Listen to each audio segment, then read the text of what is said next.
नमस्कार दोस्तों। श्री कृष्ण ने अपनी मुरली की धुन पर गाय चराकर त्रेता युग में ही गाय को सनातन हिंद के केंद्र में रखने की परंपरा डाल दी थी।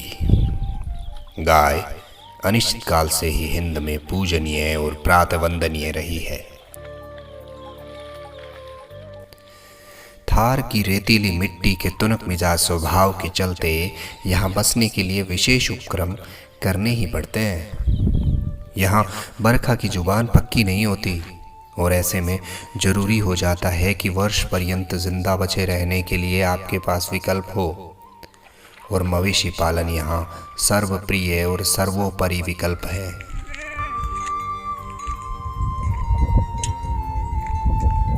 हमारा इलाका थड़ी है, जहाँ के बाशिंदों के बाड़े में बंधी राठी गायें यहाँ की अर्थव्यवस्था के परिसंचरण तंत्र का माइटोकॉन्ड्रिया है, जो कि थड़ी का स्वास्थ्य बनाए रखने में अहम भूमिका अदा करती है।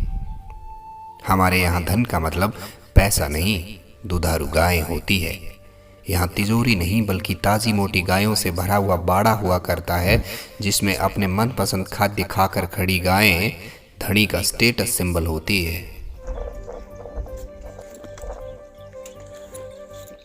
ये गायें ही है जिन्होंने मेरे पुरखों को अकाल के लिए बदनाम इस थड़ी में सालों साल जिंदा बनाए रखा।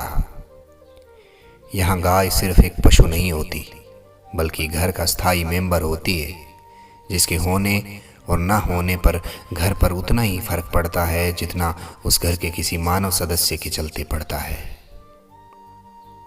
इनके चारे पानी के साथ किसी भी आपात स्थिति में समझौता नहीं किया जाता। घर की दिरानी गायों की सारतार ठीक से न हो पाने की चिंता में अपने पीहर से जल्द लौट आती है, तो वही मोटियार अपने गायंत्रे को संध्या से पहले खत्म करने की जल्दी में हमेशा रहते हैं।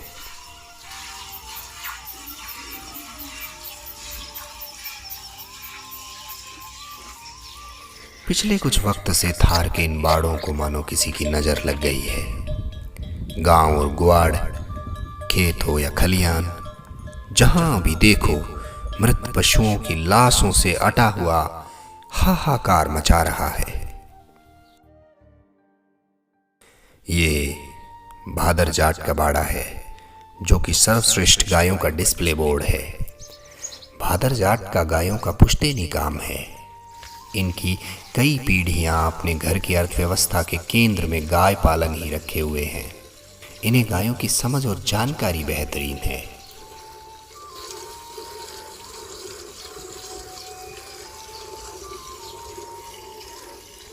पिछले दिनों भादर ने अपनी 2 बेटियों के विवाह का आयोजन किया, जिसका संपूर्ण वित्तीय दारोमदार उसके इस बाड़े पर ही है।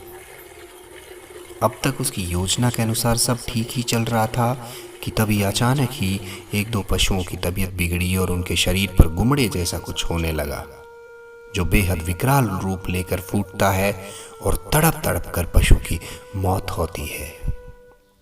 डॉक्टर इस बीमारी को लंपी बताते हैं। इसी लंपी नामक बीमारी ने भादर के बड़े ही मेहनत से तैयार किए बाड़े के हाल बिगाड़ दिए हैं और सभी योजनाओं को स्टैंड स्टिल मोड पर ले आया है। अपने बच्चों की तरह पाले हुए अपने पशुओं के ऊपर आए संकट से घोर निराशा में अपने सूखे होठों पर जीभ फिराते हुए भादर ने बताया, पैरासिटामोल है, डॉक्टर साहब बताता पैरासिटामोल है, मतलब नहीं तीनों नुकसान पूरी कोनी एविल टेरामेसिन है तेरे के नाम पर वो देखिए बुखार आलो ठीक हो। बाकी का कई और लगाया भाई है कि बड़ा 3-4 लगा के देखो नाम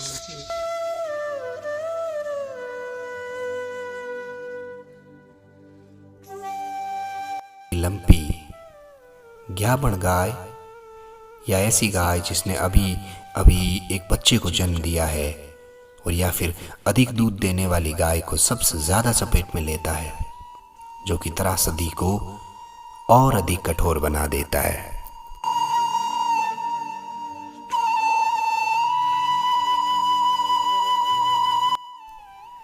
दुहारी के बीच में मेरे लिए गर्म करके दूध का बड़ा सा कटोरा लेकर आई उनकी पत्नी बेहद चिंतित और दुखी है। पिछले कुछ ही दिनों में उनके बडेर यानी भादर के पिता के बाड़े से 6 गायें, बड़े भाई के बाड़े से 2 गायें, छोटे भाई के बाड़े से 1 गाय और खुद उनके बाड़े से 1 गाय मौत के अनंत शून्य में समा चुकी है।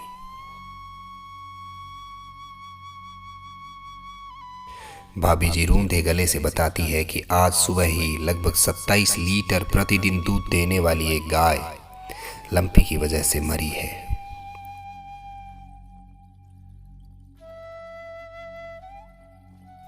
जिसका नवजात बछड़ा अपनी मां के दूध पिलाने का इंतजार करता रह गया।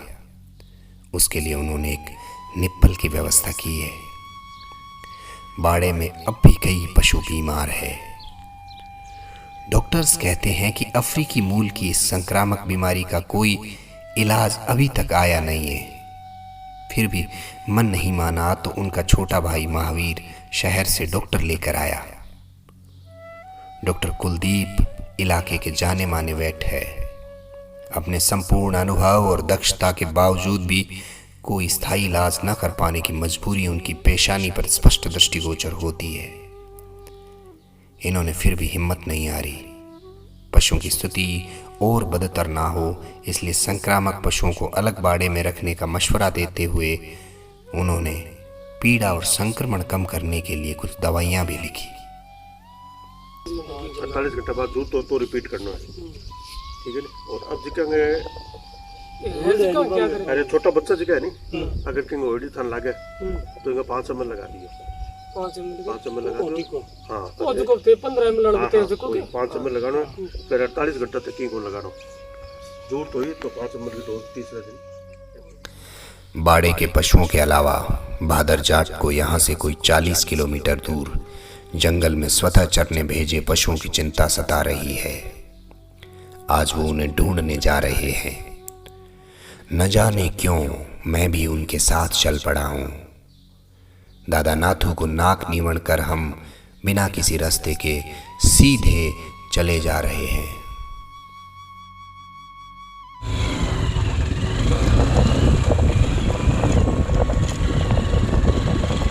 भुआड़ा जोहड़, बिसलानी जोहड़ खंगालते हुए हम गोदारों के जोहड़ पर चले जा रहे हैं। भादर बाइक पर मेरे पीछे बैठे बैठे विडंबना का जिक्र कर रहे हैं कि एक समय था जब पशुओं को चारे की चिंता लगी थी और अब जब ऊपर वाला मेहरबान हुआ है तो बड़ी बड़ी इस घास में तड़प कर मरते पशुओं से ये घास चबाई तक नहीं जा रही। उन्हें लगता है कि कलयुग का सबसे काला पक्ष यही है। रास्ते में पड़ी मृत पशुओं की बदबूदार लाशों को देखकर भादर सिहर उठता है और उसे अपने गायों की सलामती की चिंता सताने लगती है। गोदारों का जोहड़ इस जंगल का सबसे पोष और जीवंत इलाका है। इसे मैं पशुओं का शहर कह दूं तो भी अतिशयोक्ति नहीं होगी।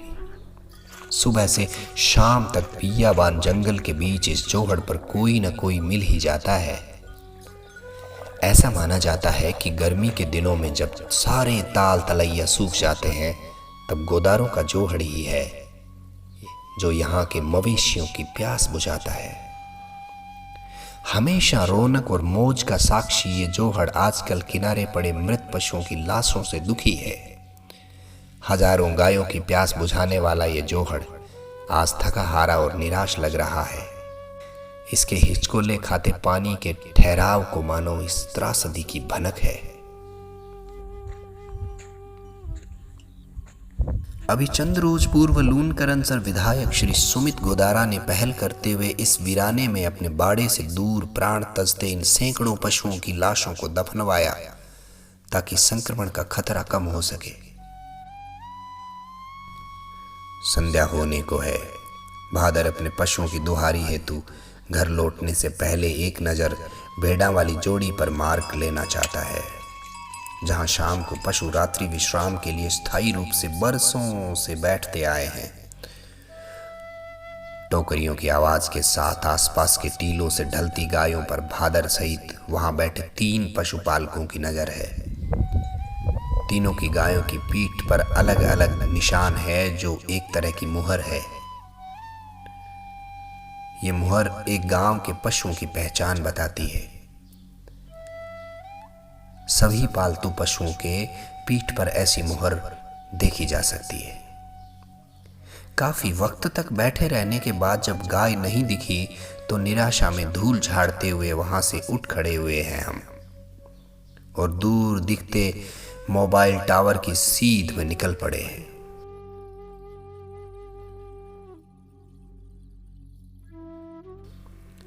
रास्ते में दिखते गायों के झुंडों में तस्दीक करते हुए अब न चाहते हुए भी घर लौट रहे हैं।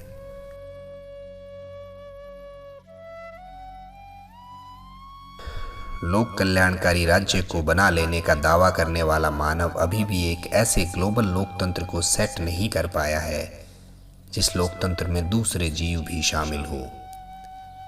फिर भी आशा यही है कि जिस तरीके से कोरोना पर पार पाया गया, उससे कुछ ज्यादा तेजी से इस पाश्विक महामारी को काबू में करने का प्रयास शीघ्र होगा।